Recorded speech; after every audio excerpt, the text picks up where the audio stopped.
opinión de los expertos en RR Noticias.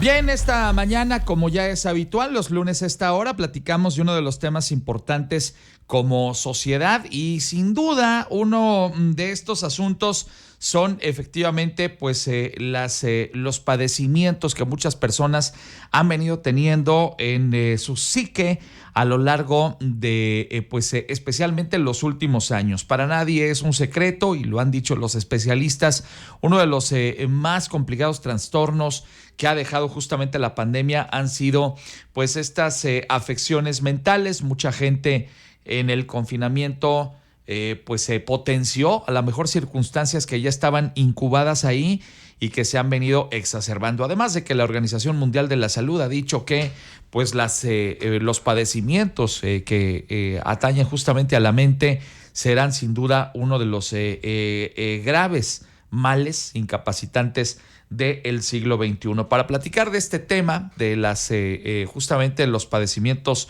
emocionales, mentales y las consecuencias que puede tener en el día a día de cada uno de nosotros, en las afectaciones que puede tener en las familias, pero además también las implicaciones que puede tener para nosotros como sociedad, es que saludo con mucho gusto esta mañana al licenciado Juan Carlos García Ramos, psicólogo del Hospital General Regional número 1.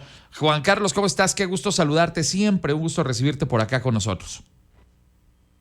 Igualmente, un gusto, buenos días. Gracias por estar esta mañana aquí en RR Noticias. Vamos a tener también la presencia del doctor Sergio Aceves, quien, como saben, es el titular del Centro Estatal de Salud Mental. Estará con nosotros en unos instantes. Por lo pronto, Juan Carlos, decía yo, para nadie es un secreto el hecho de que la pandemia exacerbó circunstancias mentales y emocionales que ya estaban ahí. Así es, esta situación subjetiva de miedo, de incertidumbre y de temor que nos trajo la presencia de la COVID-19, pues sí generó y desencadenó, sobre todo en los adolescentes y en los niños, una reacción de ansiedad, de miedo, a veces de angustia, que ahora que ya regresamos a una normalidad aparente, los efectos los estamos viendo en el comportamiento que ellos tienen en el escenario social y escolar, además de las dificultades de interacción familiar, que como sabemos no siempre son fáciles y van generando preocupaciones, malestares en las convivencias, y cuando esto se va exacerbando porque no es posible o no es fácil resolver ese tipo de situaciones que se dan, pues se van traduciendo en síntomas que están relacionados con la ansiedad o con la depresión. Y hoy en día uno de los trastornos que más se diagnostican es el trastorno mixto de ansiedad y depresión, porque en primera instancia los médicos o las personas que lo están viviendo pues no saben si se trata de un estado de desánimo o de miedo, de ansiedad. Entonces nos toca a nosotros los profesionales precisar ese diagnóstico para llevar a cabo el tratamiento pertinente y adecuado. Claro. Uno de los temas que a mí me preocupa mucho, que he visto a lo largo de los años, es esta estigmatización que hay en torno justamente a las cuestiones de salud mental. Pareciera que cuando tocamos el tema y lo ponemos encima de la mesa en cualquier conversación, cuando inclusive se le insinúa a un miembro de la familia, a un compañero del equipo de trabajo, que pues sería a lo mejor pertinente que visitara a un profesional, de inmediato hay un rechazo absoluto y casi lo primero que te dicen es que yo no estoy loco, yo no necesito ir con el loquero, y hay justamente pues mucha desinformación y muchos prejuicios en torno al tema de la salud mental, Juan Carlos. Sí, estos prejuicios negativos que tienen que ver con la idea no objetiva de que atendemos a los locos y que tal vez las personas pueden estar en una situación de locura. De hecho, los adolescentes cuando llegan al consultorio dicen, no, es que yo no quería venir porque a lo mejor me van a hospitalizar, me van a meter a un psiquiátrico, y no es así. También tiene que ver un poco con la desinformación que genera este temor de no acudir con un profesional de la salud mental, que puede ser un orientador y un psicólogo, una psicóloga en primera instancia. No sé si las personas quieren aguantarse mucho de este sufrimiento y de esta molestia emocional hasta llegar a un momento que requiera ya de una atención especializada, psiquiátrica y terapéutica, para pagar más los servicios, ¿no? Para comprometerse más a la atención. Hoy sabemos que no hay hospitales psiquiátricos en Querétaro, no lo va a haber, entonces pues las personas pueden estar tranquilas. No se les va a hospitalizar por muy locos o por muy trastornados o por muy grave que puedan tener ese padecimiento. Ahora, eso también nos pone en evidencia pues una grave carencia que tenemos el día de hoy en el sistema de salud, porque pues también es evidente que se necesita una institución que permita precisamente este tipo de atenciones. Hoy estamos tratando el tema porque el día de mañana, de acuerdo a la Organización Mundial de la Salud, es el Día Internacional de la Salud Mental. Me llama mucho la atención este eslogan o frase que están utilizando para este año, que asegura que la salud mental es un derecho humano universal. A veces pudiera parecer que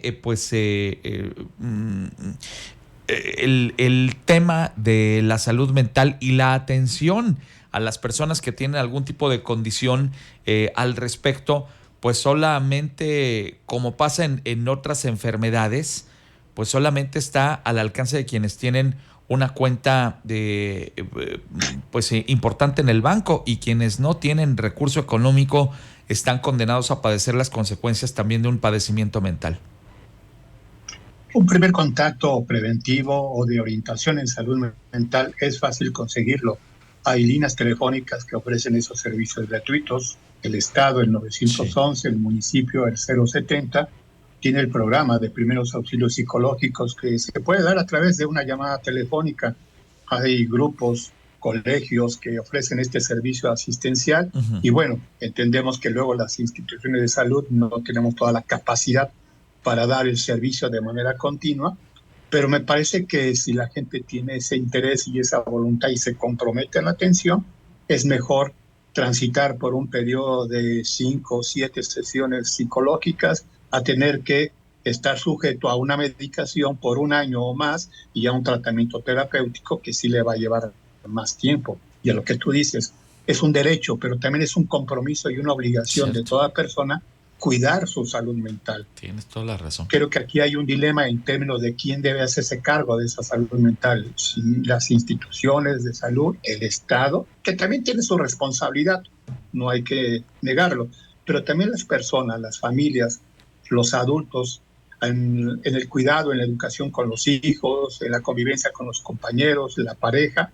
necesitamos pensar en que el simple hecho de alimentarnos bien, de hacer ejercicio, de descansar, de ocupar el tiempo libre de manera adecuada y no abusar del cigarro, del alcohol o de los alimentos, todo eso nos puede llevar a una buena salud mental o prepararnos para una situación a la cual vamos a enfrentar de manera complicada y difícil. Cierto, tienes toda la razón. Ya nos acompaña esta mañana y le agradezco también que pues ya se conectó con nosotros el director del Centro Estatal de Salud Mental, el doctor Sergio Aceves. Doctor, ¿cómo estamos? Buen día. ¿Qué tal? Buenos días a toda nuestra amable audiencia. Muy bien, muchas gracias. Buenos días. Gracias y bienvenido. Bueno, estamos platicando acerca de las implicaciones que hoy tiene este tema a propósito de mañana, la conmemoración del Día Mundial de la Salud Mental. Uno de los rubros que a mí me llama mucho la atención de lo que estamos viendo, sobre todo después de la pandemia, que ya estaba ahí tal vez incubado, pero que se potenció después de la pandemia, los conflictos emocionales que llevaron, por ejemplo, a la ruptura de relaciones de pareja. El confinamiento hizo que, pues a lo mejor asomaran demonios que estaban guardados ahí en el cajón del closet. ¿Qué nos puede decir al respecto, doctor?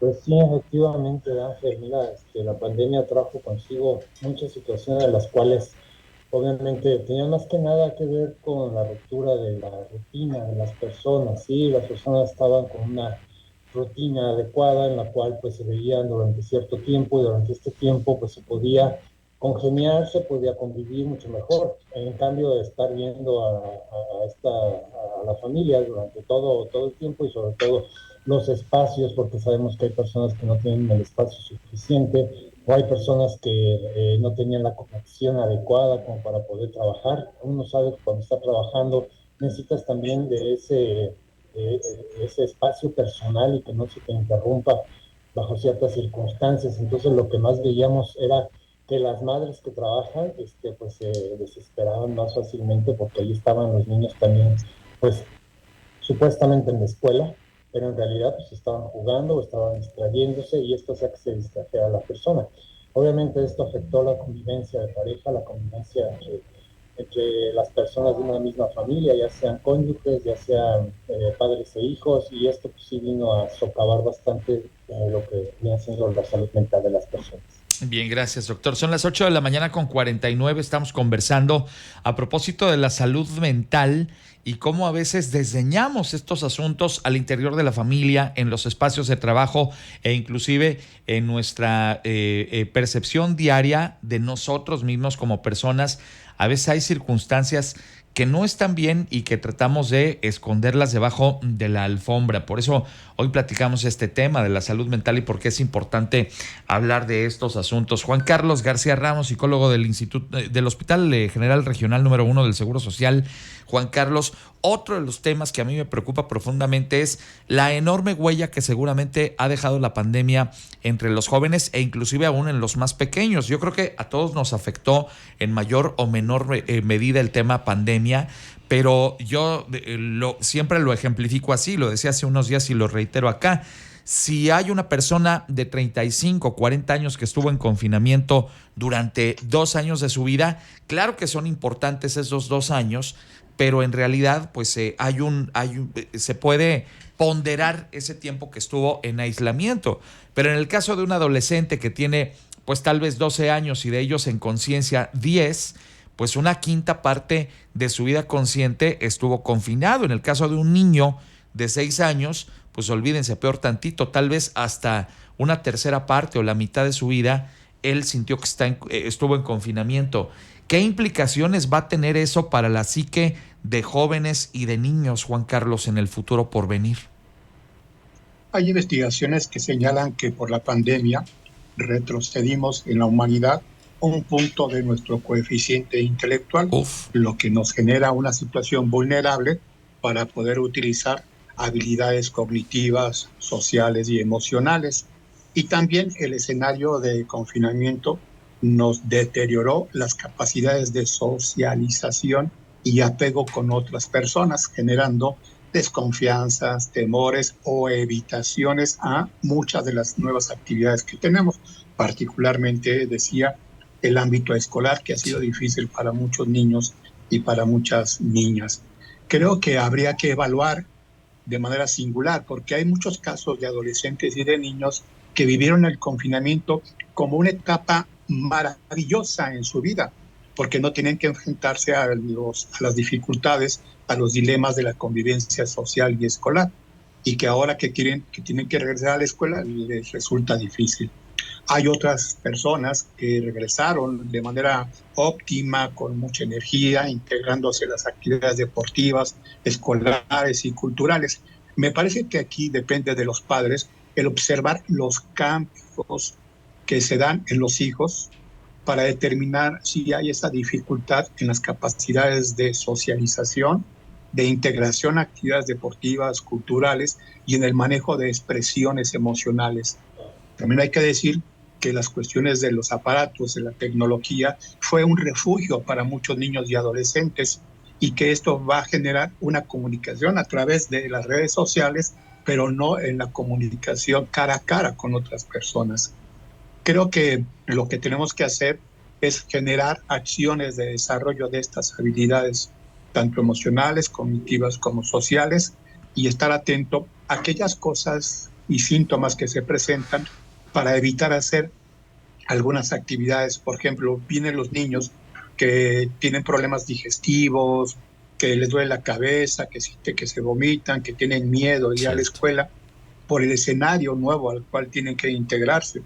no es una cuestión de enfrentar capacidades cognitivas en la escuela, es el pobre manejo emocional que tienen para afrontar esta situación, que en un momento dado es normal y natural, así tiene que ser, pero que no hemos generado socialmente alternativas de recepción, de afrontamiento adecuado para estas actividades. Cierto. Bien, doctora Aceves, ¿dónde podríamos nosotros establecer claves para pues generar, digamos, focos de alerta en nuestro entorno? Es decir, alguna circunstancia o alguna conducta entre los seres queridos, con nuestros compañeros de trabajo o aún en nosotros mismos, que detectemos, oye, esto no está bien, esto debería generarme un punto de alerta para buscar ayuda profesional. Sí, Ángel, mira, de acuerdo al nivel de resiliencia y mecanismos de adaptación de cada quien, pues lo normal sería que quizá pasaran por un trastorno adaptativo, ya sea cuando se inició el confinamiento o ya sea cuando terminó este. Aquí lo que sí tenemos que ver, los puntos claves, sería si se mantienen cambios de estado de ánimo, dificultades para la socialización, ansiedad intensa que antes no se mostraba, cambios de estado de ánimo, sobre todo de tipo depresivo, que antes no se tenían, mucha dificultad para adaptarse nuevamente al regreso a clases o al regreso a la escuela, al trabajo de forma presencial, porque es muy particular, o sea, no todo el mundo le fue igual, ¿verdad? Cada quien tiene su propia historia y cada quien tiene sus propios comentarios al respecto, pero hay personas que regresaron sin ningún problema y otras personas que les ha costado mucho trabajo, sobre todo aquellos que tenían pobres mecanismos de afrontamiento o que tenían una dificultad para socializar, ¿sí? Entonces ahora les cuesta más trabajo, entonces también se han desarrollado fobias. Las fobias son los temores exagerados hacia ciertas situaciones o condiciones que deberían de ser o que se consideran como inofensivas. Las fobias, el insomnio también, o sea, los problemas para dormir. Con la pandemia tuvimos también muchos cambios en nuestros ritmos, en nuestros ciclos circadianos, ciclos sueño-vigilia, y muchas personas se quedaron bastante adaptadas a trabajar o a estar despiertas de noche, y ahora el problema resulta para volver a adaptarse. Sin embargo, ya más de un año digamos, aparente fin de la pandemia, donde ya todos salimos a la calle, ya más o menos un año en que ya no es obligatorio el cubrebocas, pues todavía tenemos consecuencias. No te puedo decir que ya sea como que una situación muy grave, sino que ya ha ido descendiendo. Las personas se han ido adaptando, por supuesto, han ido volviendo a sus vidas habituales. Sin embargo, quizá la pandemia o algo que haya surgido durante la pandemia, sobre todo la pérdida de algún ser querido, pues sí pudo propiciar el inicio de algún padecimiento que teníamos que considerar, considerable, significativo clínicamente, y que tenemos que tratar. Entonces, de ahí que lo más importante pues sea estados de ansiedad intensos, estados depresivos intensos que no ceden, problemas para socializar, fobias, problemas de sueño, cambios en los hábitos alimenticios también que pudieran ser muy graves, o el inicio incluso de alguna enfermedad sistémica, porque el estar, digamos, con mucho sedentarismo pues también propició la aparición de algunas enfermedades sistémicas, sobre todo el sobrepeso y la obesidad. Muchas gracias, doctor. Bueno, estamos llegando allá a la recta final de esta mesa del día de hoy. Yo quiero pedirle al licenciado Juan Carlos García Ramos, psicólogo del Hospital General Regional número 1 del Seguro Social. Juan Carlos, si yo soy derechohabiente del Seguro Social y quiero contactar con ustedes porque pues noté algo de lo que ha mencionado el doctor Aceves, alguna circunstancia como pues el insomnio, algunos estados de ansiedad que no ceden, esa tristeza que está permanentemente. ¿Cómo puedo entrar en contacto con ustedes, Juan Carlos?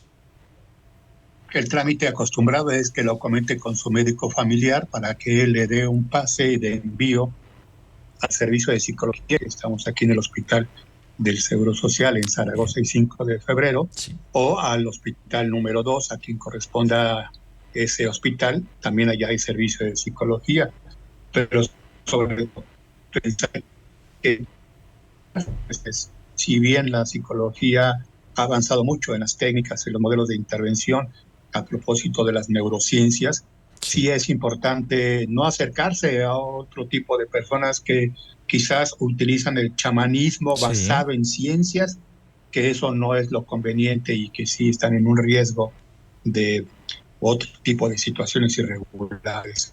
Acercarse a servicio de trabajo social, a su médico familiar, con toda la confianza de escuchados, y en su momento plantearles las estrategias de tratamiento que el instituto les puede ofrecer. Bien, muchas gracias, Juan Carlos. Te mando un gran abrazo y gracias por tomarte el tiempo de platicar con nosotros esta mañana. Gracias. Despido también al doctor Sergio Aceves Guzmán, director del Centro Estatal de Salud Mental, para entrar en contacto con ustedes, doctor. Claro que sí, estamos en 5 de febrero, bien, el 5 de febrero, 105, Colonia Virreyes, junto a Galerías de Liverpool. Atendemos principalmente a personas que no tienen derechohabiencia a lista, seguro social o algún otro tipo. Entonces es también acudir aquí, entrar al trabajo social, ahí les harán una entrevista para la cual se les pueda dirigir ya sea psiquiatría o psicología. El trámite que se requiere hacer es muy sencillo: la carta de no derechohabiencia de lista de seguro social y un comprobante de domicilio, de preferencia pues también el INE, ¿verdad? Y estamos abiertos a prácticamente toda la población, de lunes a viernes, todo el día. Muchas gracias, doctor. Gracias por tomarse el tiempo también de platicar con nosotros. Es el doctor Sergio Aceves Guzmán, director del Centro Estatal de Salud Mental. Gracias a tan distinguidos especialistas por estar con nosotros el día de hoy y platicar ese tema tan importante. Son las 9 de la mañana en punto. Regreso enseguida contigo.